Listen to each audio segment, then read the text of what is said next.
حضرت عائشہ صدیقہ رضی اللہ تعالیٰ عنہ فرماتی ہیں ایک عورت تھی اور اسے نبی پاک صلی اللہ تعالیٰ علیہ وسلم نے وہ کلمہ پڑھ کے مسلمان ہوئی، مدینہ طیبہ آ گئی تو حضور نے مسجد نبوی شریف میں اس کے لیے مکان، ایک سادہ سا کمرہ ساتھ مسجد کے بنوا دیا، وہیں رہنے لگی۔ اکثر وہ سیدہ طیبہ کے پاس آتی تو حضرت عائشہ صدیقہ رضی اللہ تعالیٰ عنہ فرماتی ہیں وہ بڑی باتیں سناتی اور آخر میں کہتی وہ ہار والا دن بھی بڑا عجیب دن تھا اور میرے رب کی قدرتوں کا دن تھا، وہ بھی بڑا عجیب دن تھا۔ سیدہ عائشہ صدیقہ رضی اللہ تعالیٰ عنہ ایک دن فرمانے لگی کہ تو ہار والے دن کا بڑا ذکر کرتی ہے، وہ کیا دن تھا؟ تو خاتون کہنے لگی اماں جی وہ دن تھا جب میرے رب پر بھروسہ اور مضبوط ہو گیا، جس دن میرا اپنے رب پر توکل اور بڑھا، میرے ایمان میں یقین میں اور پختگی آئی۔ کہنے لگی میں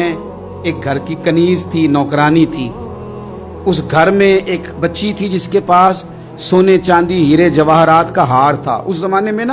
چمڑے کے اوپر لوگ ہیرے جواہرات لگاتے تھے، کئی دفعہ سرخ رنگ کے چمڑے پہ لگائے جاتے تھے، وہ بچی پہنتی تھی تو کہتی ہیں بچی کے اس نے اتار کے رکھا یا اس سے گرا وہ ہار تو چیل اسے اٹھا کے لے گئی گوشت سمجھ کے اور میرے سامنے اٹھا کے لے گئی۔ گھر والوں نے مجھ سے پوچھا، یہ بخاری میں موجود ہے، گھر والوں نے پوچھا مجھ سے کہ وہ ہار کہاں ہے تو میں نے کہا چیل اٹھا کے لے گئی۔ گھر میں کچھ چوری ہو جائے تو سب سے پہلا الزام کس پہ لگتا ہے؟ ملازمین پہ۔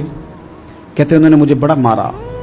بڑی تکلیف تھی، حتیٰ کہ میری شرمگاہ تک کی تلاشی لی، میری عزت اتنی خراب کی میں بتا نہیں سکتی۔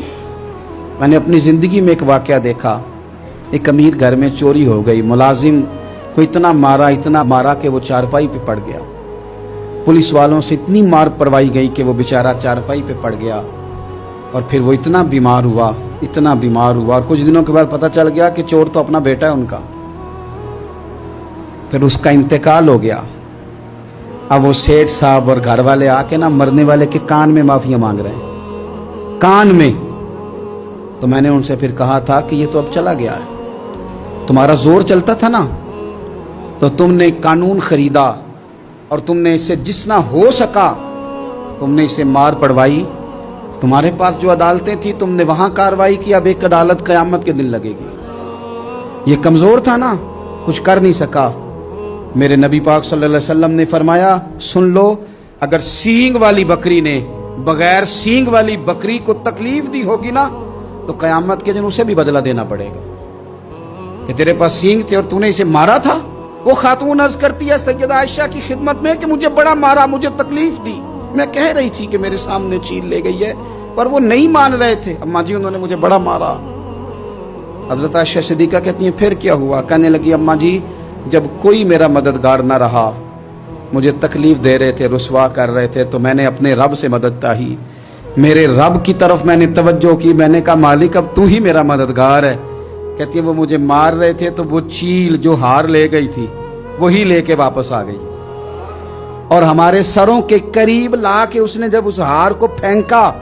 وہ مجھے چھوڑ کے سائیڈ پہ ہوئے، وہ میری بے گناہی جان گئے، لیکن آپ کو بتاؤں اس دن سے میرا اپنے رب پر یقین اور بڑھ گیا۔